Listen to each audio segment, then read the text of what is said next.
so if you do have questions, please come up to the middle and use the microphones.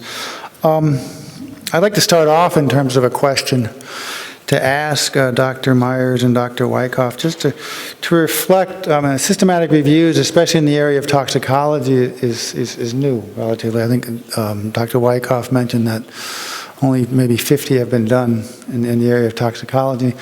And I'm wondering, reflecting on what the last 2.5 years of your lives working on this systematic review, what sort of lessons you've learned in terms of conducting a systematic review for tox type questions.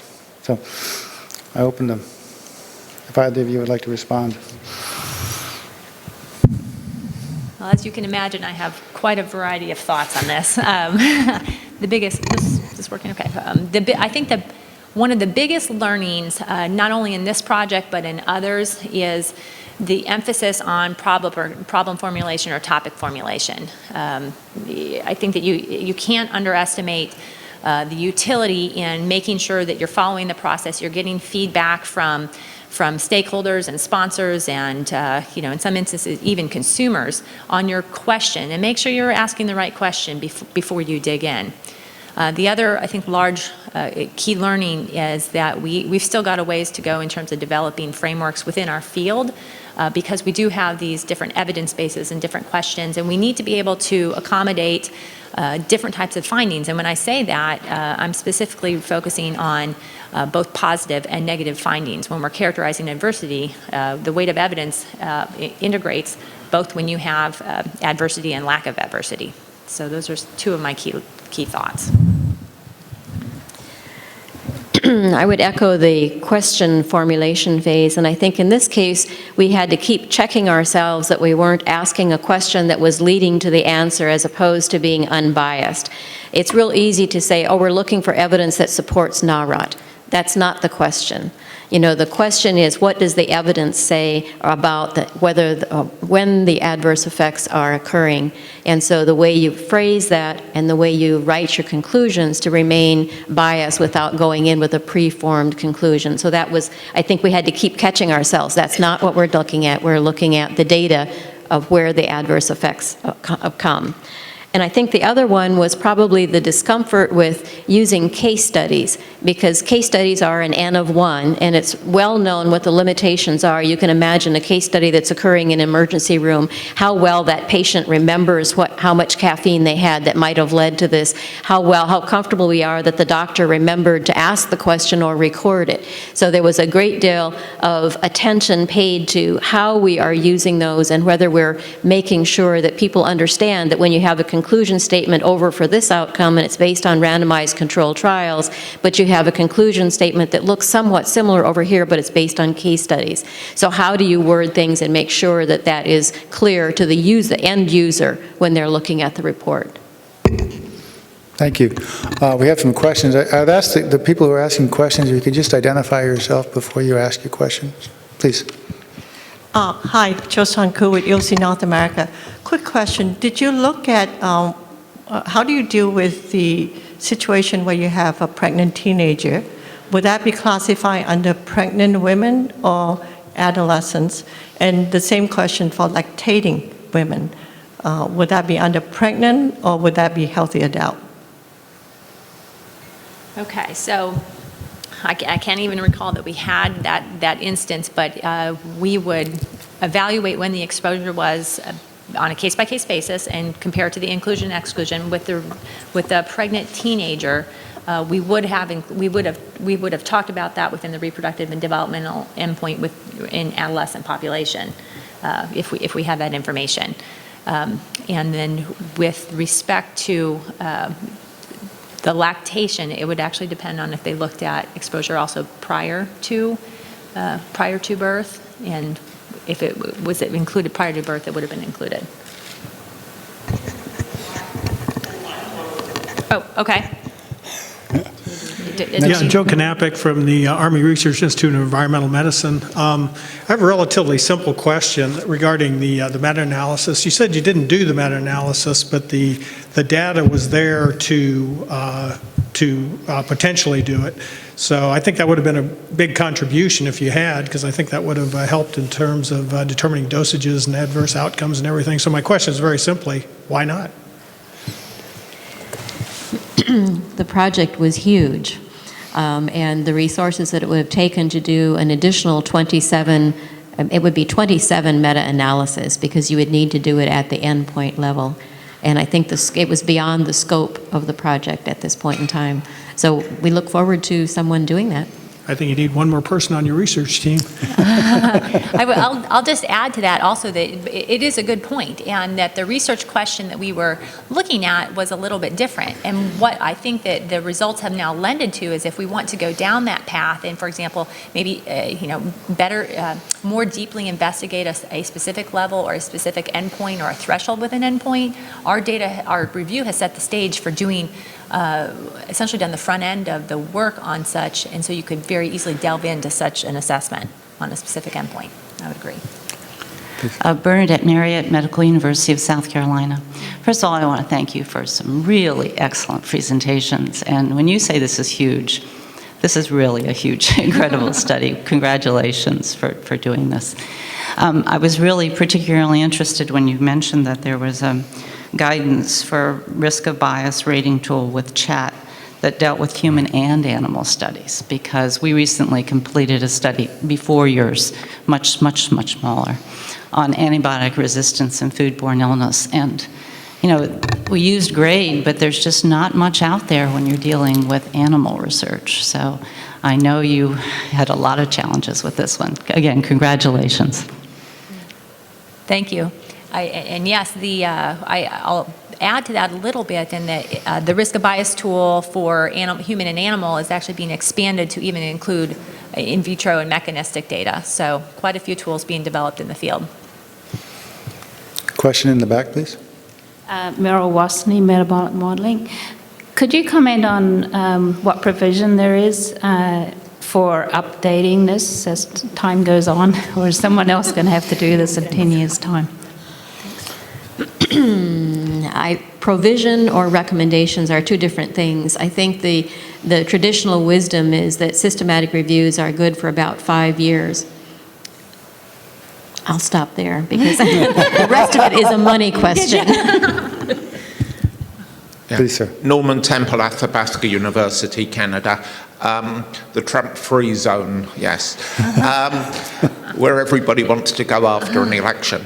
I do have a question. Yes, you referred very briefly to the methodology, case reports. I think if you can elaborate a little bit more, because you see a lot in toxicology, the adverts you see on the TV, direct-to-consumer advertising, they say may cause this, that, and the other, may cause your hair to drop off. I think they're all basically case reports. Somebody has a pill, goes to the doctor, my hair fell out, and then they fill up some sheet and that ends up on the TV advert. So then there's been a lot of information lately, Peter Cohen particularly at Harvard, on dietary supplements. This is now emerging. There's a huge amount of evidence of harm. People end up in emergency rooms from herbal dietary supplements. If you have a comment on the challenges of getting this type of toxicology information, but also in particular, you haven't really referred to it, the evidence you're accumulating, quite apart from case reports. I assume that, leaving out animal studies, I assume the vast majority of your evidence came from either case control studies or cohort studies. If you could comment on how you classified the quality, the strength of the reliability of the evidence from the two types of study. Sure thing. Okay, so taking on the first question with respect to case studies. First, I will say stay tuned after the break because Dr. Tenenbaum will be addressing this with respect to the acute endpoint. I will emphasize that we only used case studies for this endpoint, though you bring up a good topic. In that, I think that depending on your research question, there is guidance as to provide whether or not you include that study type. So there's not, the way I interpret it is there's not a rule that says do not do that.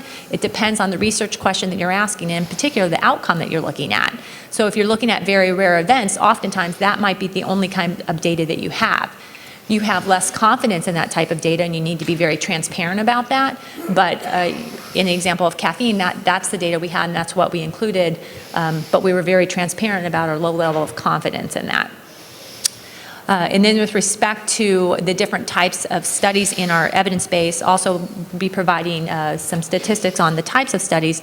We did actually have more controlled trials than we anticipated, and though these were for specific, typically for physiological endpoints, but nonetheless, the risk bias tool provides specific guidance on how to evaluate each study by their study type, and that included controlled trials as well as observational case control cohort, et cetera. So essentially, we followed the tool's directions. Okay. Next question, please. Boluwatu Idrojai from the High State University. Thank you for a good presentation.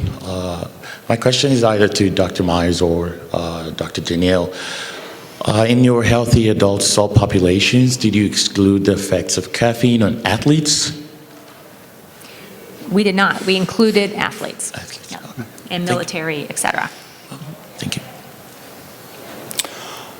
I see no more questions, but I have one more question. I learned this morning that the group doing the systematic review actually were working virtually, and I think this morning is the first time some of you have met face-to-face. And I wonder if you could just kind of reflect on, what does it mean to do this virtually versus doing it face-to-face? Are there advantages? Are there disadvantages to working together as a team on a scientific assessment like this? I think it's something, there are certainly advantages and disadvantages, I think, but. Well, I think the process of working virtually was relatively common for us, because at the Academy, most of our work was done virtually as well. There are some limitations in terms of the process we used here, that not all of the content was visible to every member of the Scientific Advisory Board at the same time. So there are other systems where you could actually view the same information and contribute to it in a way that was a little different, and it was probably cumbersome with email drafts of documents going back and forth with track changes from multiple people. So some of those things are a bit more challenging when you're doing it virtually. But probably some of the benefits, though, it does give individuals time to participate when they're ready to participate, rather than trying to cram everything into 1 hour. If it takes longer, it takes longer, and you can take longer when you're doing it virtually. Candace, I'll let. Yeah, I would agree with that. And the other build that I will provide there is that much of the Tox Strategies team and the evidence analysts did work in the same location, and that was particularly useful at the front end, particularly when we were piloting, when we were developing the forms for extraction and inclusion, and we should see the pictures of the conference room after we were in there for a few months. But so we spent a fair amount of time together. But what that allowed us to do is really to distill our thoughts and our questions, and then be very targeted with our subject matter experts. Here's some of the themes we're seeing. Can you help us with this? Here's some examples. And so we tried to make it work. But I would agree that is one thing in the future that would make these more efficient and easy to work virtually, is some of the software tools that allow free access, or you don't need logins, they're not too hard to use, et cetera. I think that will also help facilitate these multidisciplinary teams in the future. Thank you. Okay, hi. Alan Preston, University of Puerto Rico. In your recommendations, adult goes a long way. And I'm wondering, might you have some data, to perhaps suggest, the senior citizen over 65, would be probably different than younger. So can that be considered?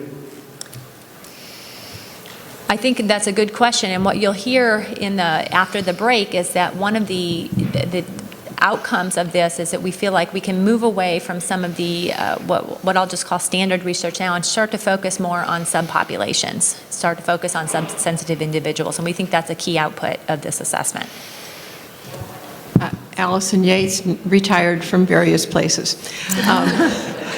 The use of the comparator seemed to drive the length of the data sets that you looked at, because you went back to, I guess, 2001 when you assumed that was the, and would you say, or what is the recommendation at this point in the various reports that you've looked at when you don't have a comparator?